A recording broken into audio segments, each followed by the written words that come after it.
రానున్న రోజుల్లో తెలంగాణలో కేసీఆర్ దుకాణం బంద్ కాబోతుందని, రానున్న రోజుల్లో తెలంగాణలో భారతీయ జనతా పార్టీ మొదటి లేదా రెండవ స్థానంలోకి రాబోతోంది అంటూ కూడా ప్రముఖ ఎన్నికల వ్యూహకర్త ప్రశాంత్ కిషోర్ తేల్చి చెప్పినటువంటి నేపథ్యంలో ఈ అంశానికి సంబంధించి మనతో మాట్లాడేందుకు ప్రముఖ రాజకీయ విశ్లేషకులు, ప్రముఖ సీనియర్ జర్నలిస్ట్ సిఎస్ రావు గారు మనతో ఉన్నారు. సార్తో మాట్లాడదాం. Sir hi sir. హలో. రానున్న రోజుల్లో తెలంగాణలో కేసీఆర్ దుకాణం బంద్ కాబోతుందని, అదే రానున్న రోజుల్లో తెలంగాణలో భారతీయ జనతా పార్టీ మొదటి లేదా రెండవ స్థానంలో రాణించబోతుంది అంటూ కూడా జోష్యం చెప్పారు, తేల్చి చెప్పారు ప్రముఖ ఎన్నికల వ్యూహకర్త ప్రశాంత్ కిషోర్. ఏంటి సార్ దీని మీద మీ విశ్లేషణ ఏంటి?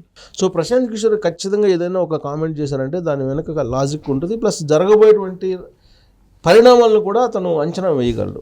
ఆయన తాజాగా వేసినటువంటి అంచనా ఏంటంటే రాబోయేటువంటి ఎన్నికల్లో, లోక్సభ ఎన్నికల్లో తెలంగాణలో బీజేపీ ఫస్ట్ ఆర్ సెకండ్ ప్లేస్లో ఉండబోతుంది అని చెప్పి ఆయన ప్రిడిక్ట్ చేశాడు. అసలు ఆ ప్రిడిక్షనే ఒక ఆశ్చర్యం కలిగిస్తుంది. సరే సెకండ్ ప్లేస్ అని అంటే ఓకే ఉండొచ్చు, second place. First or second place అని అన్నాడు అంటే ఫస్ట్ ప్లేస్లో కూడా ఉండే అవకాశం ఉంది బీజేపీ అని. అంటే 2 digits అనేటువంటి టార్గెట్ బీజేపీ పెట్టుకుంది తెలంగాణలో. అంటే ఇప్పటి వరకు అసలు సింగిల్ డిజిట్కే పరిమితం కాబోతుంది భారతీయ జనతా పార్టీ అని అందరూ విశ్లేషణ చేశారు. ఈ నేపథ్యంలో అసలు ప్రముఖ ఎన్నికల వ్యూహకర్త అయినటువంటి ప్రశాంత్ కిషోర్ గారు మొదటి స్థానంలో కూడా వచ్చే అవకాశం ఉంది అని చెప్పడం ఇప్పుడు సర్వత్రా చర్చనీయాంశంగా. ఒకవేళ మొదటి స్థానంలో బీజేపీ వస్తే కేసీఆర్ దుకాణం బంద్ అయ్యే అవకాశం ఉంది. ప్రశాంత్ కిషోర్ చెప్పిన దాని ప్రకారం ఒకవేళ ఫస్ట్ ప్లేస్లో కనుక బీజేపీ వస్తే సెకండ్ ప్లేస్లో ఆటోమేటిక్గా కాంగ్రెస్ పార్టీ ఉంటుంది. థర్డ్ ప్లేస్లో అంటే అసలు ఫస్ట్ ప్లేస్లో బీజేపీ వచ్చిందంటే బీఆర్ఎస్ పార్టీ అసలు ఒక్కటి కూడా గెలవలేదు. ఒక్క స్థానంలో కూడా గెలిచే అవకాశమే ఉండదు, ఉండే అవకాశం ఛాన్స్ లేదు. ఫస్ట్ ప్లేస్లో కనుక బీజేపీ ఉండే, సెకండ్ ప్లేస్లో అంటే సెకండ్ ప్లేస్లో, ఇక థర్డ్ ప్లేస్లో అంటే ఒకటో గెలుచుకునే అవకాశం ఉంది బీఆర్ఎస్ పార్టీ. బట్ బీజేపీ కనుక ఫస్ట్ ప్లేస్కి వెళ్ళటం అంటూ జరిగితే అసలు బీఆర్ఎస్ పార్టీ ఉనికే ఉండదు రేపు రాబోయేటువంటి లోక్సభ ఎన్నికల్లో, అవకాశం లేదు. ఆయన చెప్పిన దాని ప్రకారం, ఆయన ప్రిడిక్షన్ ప్రకారం. సో బీఆర్ఎస్ పార్టీ దుకాణం బంద్ అని చెప్పి ఈ మధ్య కాలంలో చాలా సీరియస్గా వినిపిస్తుంది. దానికి తగిన విధంగా ఇప్పుడు ప్రశాంత్ కిషోర్ వ్యాఖ్యలు కూడా వినిపిస్తుంది. ఎందుకు అసలు బీఆర్ఎస్ పార్టీ దుకాణం బంద్ అనేది ఈ మధ్య కాలంలో బాగా బలంగా వినిపిస్తూ ఉంది అని అంటే, వాస్తుని నమ్మేటువంటి ఒక మూఢ విశ్వాసాలతో ఉన్నటువంటి రాజకీయవేత్త కేసీఆర్ అనేది నరేంద్ర మోడీ అనేక సందర్భాల్లో చెప్పారు. నేను చెప్పడం కదా, నరేంద్ర మోడీ చెప్పారు. మూఢనమ్మకాలను పెంచి పోషిస్తున్నాడు తెలంగాణ లీడర్ కేసీఆర్ అనేటువంటి విషయాన్ని గతంలో అసెంబ్లీ ఎన్నికల ప్రచారం సందర్భంగా వచ్చినటువంటి నరేంద్ర మోడీ అనేక సందర్భాల్లో చెప్పాడు. నిజంగా ఆయనకి ఎన్ని మూఢనమ్మకాలు ఉన్నాయనంటే కేసీఆర్కి, అలాంటి మూఢనమ్మకాలు ఉండేటువంటి వాళ్ళు తెలంగాణ సమాజాన్ని నడపాలనుకోవటం అనేది అది అసలు ఏ కోణం నుంచి మనం విశ్లేషించాలో కూడా అర్థం కావట్లేదు. పరిపాలన చేసేటువంటి వాళ్ళకి మూఢనమ్మకాలు ఉండకూడదు, నమ్మకాలు ఉండొచ్చు, మూఢనమ్మకాలు ఉండకూడదు. కానీ కేసీఆర్ మూఢనమ్మకాలు అని చెప్పి నరేంద్ర మోడీ అంటున్నారు. తెలంగాణ ఉద్యమాన్ని ఏ విధంగా అతను చేశాడో, తెలంగాణ ఉద్యమాన్ని ఎలా నడిపాడో అసలు అర్థం కావట్లేదు. కానీ ముఖ్యమంత్రిగా 10 ఏళ్ల పాటు ఉన్నటువంటి ఆయన మూఢనమ్మకాలను ఎంత పెంచి పోషించారు, అసలు ఆయనకి ఎన్ని మూఢనమ్మకాలు ఉన్నాయి. మూఢనమ్మకాలు ఉండేటువంటి వాళ్ళని ఫాలో అయితే ఎవరైనా సరే నష్టపోవాల్సిందే. ఇప్పుడు తెలంగాణ సమాజం నష్టపోయింది, కళ్ళెదురు కనిపెడుతుంది కదా. 10 సంవత్సరాల పాటు నెత్తిని కూర్చోబెట్టుకుంది కేసీఆర్ని తెలంగాణ సమాజం. లాస్ట్కి ఆయన ఇచ్చింది ఏంది? 1,00,000 కోట్ల కాళేశ్వరం పనికిరానిది, అది పనికి వస్తుందని ఆయన చెప్తున్నాడు. అధికారంలో ఉన్నటువంటి వాళ్ళేమో అది పనికి రాకుండా చేశాడని చెప్తున్నాడు. ఇప్పుడు తాజాగా మళ్ళీ ఏంటి, విద్యుత్కు సంబంధించి కొనుగోలు వ్యవహారం మీద విచారణకు ఆదేశించారు. ఆయన ఏం చేసి 24 గంటల కరెంట్ నేనే ఇచ్చానని చెప్పాడు. 3 రూపాయలు ఉన్నటువంటి యూనిట్ విద్యుత్ని 6 రూపాయలు 10 రూపాయలకు కూడా కొన్నటువంటి దాఖలాలు ఉన్నాయని చెప్పి విచారణకు ఆదేశించారు. ఇంకొక వైపు ఫోన్ ట్యాపింగ్ వ్యవహారం ఒకటి కాదు, అనేకమైనటువంటి చేశారు. కారణం ఏంటంటే మూఢనమ్మకాలు పెట్టుకొని ఆయన పూజలు పునస్కారాలు చేసుకుంటూ ఆయన వాస్తు సిద్ధాంతాలని పెట్టుకొని ఆయన ప్రగతి భవన్ దాటి రాకుండా ప్రజల్ని గాలి కుదిలేసి ఆయన పరిపాలన చేశాడు అనేది ఇప్పుడు కాంగ్రెస్ పార్టీ అలాగే బీజేపీ కూడా చెబుతున్నటువంటి మాట. ఆయన ఎంత మూఢనమ్మకాలు అంటే కొన్ని 1-2 నేను చెప్తాను ఆయన మూఢనమ్మకాలు ఎలా ఉంటాయి అనేది. ఆయన భద్రాచలం రాముడికి తలంబ్రాలు ఇవ్వడానికి పోతే ముఖ్యమంత్రి పదవి పోతుందని చెప్పి తలంబ్రాలు ఇవ్వడానికి పోలే ఆయన. ఒకనొక సందర్భంలో వాళ్ళ మనవడిని పంపించాడు. వాళ్ళ మనవడిని పంపిస్తే వాళ్ళ మనవడు సంబంధించినటువంటి హిమాంశుకు సంబంధించినటువంటి బాడీని, ఆయన లావుగా ఉండేటువంటి దాన్ని విమర్శించారు అప్పుడు. దాని మీద కూడా మళ్ళీ సెటైర్ చేశారు. అప్పుడు తర్వాత మళ్ళీ బాడీ షేవింగ్ చేశారని దాని మీద విమర్శలు కూడా వచ్చినాయి. అందరూ వెళ్తారు, అక్షరాభ్యాసం చేస్తారు. ఆ టెంపుల్కి ఆయన వెళ్ళడు, వెళ్తే ముఖ్యమంత్రి పదవి పోతుంది అని చెప్పి ఆయనకి మూఢనమ్మకం అంట. అది నాకు ఎవరో చెప్పలా. నేను ఒకసారి బాసర టెంపుల్కి వెళ్తే ఆ బాసర టెంపుల్లో ఉండేటువంటి పూజారే చెప్పాడు నాకు.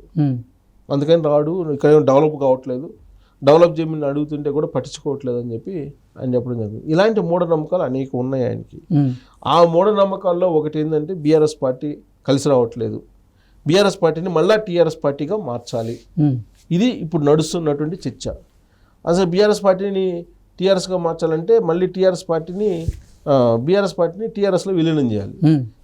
లాస్ట్ టైం ఏం చేశాడు ఆయన? టీఆర్ఎస్ పార్టీని బీఆర్ఎస్లో విలీనం చేశాడు, అంతే కదా. టీఆర్ఎస్ పార్టీని బంద్ చేసి బీఆర్ఎస్ పార్టీని స్థాపించాడు. ఇప్పుడు బీఆర్ఎస్ పార్టీని బంద్ చేసి టీఆర్ఎస్ని మళ్ళీ చేయాలని చెప్పి అంటున్నారు. అటు చేస్తేనే కలిసి వస్తుందని చెప్పి ఎవరో చెప్పారంట, అందుకని ఆ పనిలో ఉన్నారు ఆయన. ఇదంతా ఒక ఎత్తు అయితే అసలు బీఆర్ఎస్ పార్టీ ఉండదు, దాన్ని తీసుకెళ్ళి కాంగ్రెస్ పార్టీలో విలీనం చేస్తున్నారు. కాంగ్రెస్ పార్టీలో విలీనం చేస్తానని చెప్పి గతంలో ఎప్పుడో చెప్పాడు. టీఆర్ఎస్ పార్టీకి ఉన్నప్పుడే కాంగ్రెస్ పార్టీలో విలీనం చేస్తానని చెప్పి ప్రామిస్ చేశాడు సోనియా గాంధీకి. అందుకే ఆమె తెలంగాణ ఇచ్చింది. ఈయన ఉద్యమాన్ని చూసి కాదని చెప్పి కాంగ్రెస్ పార్టీలో ఉండేవాళ్ళు ఎవరైనా చెప్తారు, సీనియర్లు. ఒకవేళ బీఆర్ఎస్ని టీఆర్ఎస్గా మార్చాలనుకున్నా టీఆర్ఎస్ అనే పేరు ఇప్పుడు అందుబాటులో లేదు అనేది కూడా చర్చగా మారింది. అది కూడా ఒకటి ఉంది. టీఆర్ఎస్ పార్టీ ఇప్పుడు తెలంగాణ రైతు సమిత, రాజ్య సమిత ఒకటి రిజిస్టర్ అయింది. సో అది కాదని వీళ్ళు ఇస్తారా, ఆయన అబ్జెక్షన్ చేసే అవకాశం ఉంది. సో దాని మీద మాట్లాడుతున్నారు. కేసీఆర్ ఏంటంటే ఏదో ఒక రకంగా లైజనింగ్ చేయగలరు, లైజనింగ్లో ఎక్స్పర్ట్ ఆయన. లైజనింగ్ చేయడంలో ఎక్స్పర్ట్. ఢిల్లీ వాళ్ళని లైజనింగ్ చేయడంలో ఆయన మించినటువంటి వాళ్ళు లేరు. సో ఇప్పుడు ఏంటి, కాంగ్రెస్ పార్టీలో విలీనం చేస్తున్నారు అని చెప్పి ఒకటి వినిపిస్తుంది.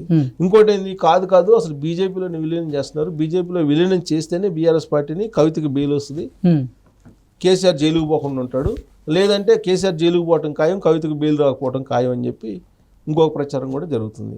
అంటే ఒకవైపు బీజేపీలో విలీనం చేయాలా, రెండో వైపు కాంగ్రెస్లో విలీనం చేయాలనేటువంటి ఒక చర్చ జరుగుతుంది బీఆర్ఎస్ పార్టీలో అంతర్గతంగా.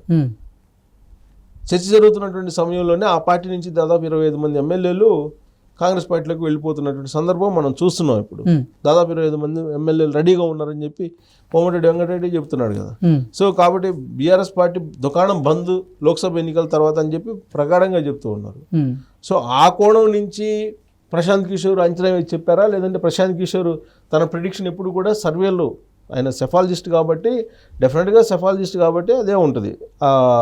సర్వేలు, దానికి సంబంధించినటువంటి సామాజిక ఈక్వేషన్స్, వీటిని బట్టే చెప్తూ ఉంటారు. ఆయన పీటీఐ వేదిక చేసినటువంటి కామెంట్ ఏంటంటే, రాబోయేటువంటి రోజుల్లో బీజేపీ ఫస్ట్ ఆర్ సెకండ్ ప్లేస్లో ఉంటుంది అని అంటే, ఫస్ట్ ప్లేస్లో బీజేపీ ఉంటే కనుక ఆల్మోస్ట్ బీఆర్ఎస్ పార్టీ ఉనికి కోల్పోయినట్టే. సెకండ్ ప్లేస్లో ఉంటే కనుక విలీనం ఎక్కడ చేయాలనేది చర్చించుకోవడానికి అవకాశం ఉంటుంది. ఫస్ట్ ప్లేస్లో కనుక బీజేపీ ఉంటే అది కూడా ఉండదు అవకాశం, ఎవరు పడుచుకునే అవకాశం కూడా ఉండదు. సో ఒక్కటి కూడా ఎంపీ రాకపోతే అసలు ఎవరు పడుచుకునే పరిస్థితి ఉండకపోవచ్చు. ఎందుకంటే లోకల్ బాడీలో ఉండేటువంటి సంస్థాగతంగా ఉండేటువంటి నిర్మాణమే కూలిపోతుంది ఇప్పుడు బీఆర్ఎస్ పార్టీకి. ఇలాంటి పరిస్థితుల్లో రాబోయేటువంటి రోజుల్లో బీఆర్ఎస్ పార్టీ దుకాణం బంద్ అయినా కానీ ఆశ్చర్యపోవసరం లేదు అని చెప్పి మనం విశ్లేషణ చేసుకోవచ్చు. సో ప్రశాంత్ కిషోర్ చెప్పినటువంటి దాంట్లో ప్రత్యేకించి ఏంటంటే ఛత్తీస్గఢ్కు సంబంధించి ఉదాహరణ కూడా తీసుకొచ్చాడు. ఛత్తీస్గఢ్లో అక్కడ ఉండేటువంటి మాజీ సీఎం, ఇప్పుడు మాజీ సీఎం ఆయన, అప్పుడుగా సీఎంగా ఉన్నటువంటి భూపేష్ బఘేల్ నగదు బదిలీ చేశాడు. అక్కడ నగదు బదిలీ జగన్మోహన్ రెడ్డి ఏ విధంగా చేశాడు ఛత్తీస్గఢ్లో అదే విధంగా చేశాడు. జగన్మోహన్ రెడ్డి కన్నా కూడా ఎక్కువగా సంక్షేమ పథకాలను అమలు చేశాడు. కానీ అక్కడ ఉన్నటువంటి ప్రజలు అభివృద్ధి లేదనేటువంటి ఆలోచన చేసి ఓడిచ్చారు. సేమ్ ఛత్తీస్గఢ్లో ఏది జరిగిందో ఆంధ్రప్రదేశ్లో కూడా అదే జరగబోతుందని చెప్పి ఆయన ఆ వేదిక మీద నుంచి చెప్పారు ప్రశాంత్ కిషోర్. అంటే నగదు బదిలీ వర్కౌట్ కాదు, సంక్షేమ పథకాలు కేవలం అనేది వర్కౌట్ కాదు, రాష్ట్రం అభివృద్ధి కూడా చెందాలి, రాష్ట్రం అభివృద్ధి చెందాలి. ఛత్తీస్గఢ్ ఆ ప్రయోగం చేసి భూపేష్ బఘేల్ మాజీ ముఖ్యమంత్రి అయిపోయాడు. సో జగన్మోహన్ రెడ్డి కూడా మాజీ ముఖ్యమంత్రి అవుతాడు అని చెప్పి చెప్పారు ఆయన. Okay sir, thank you.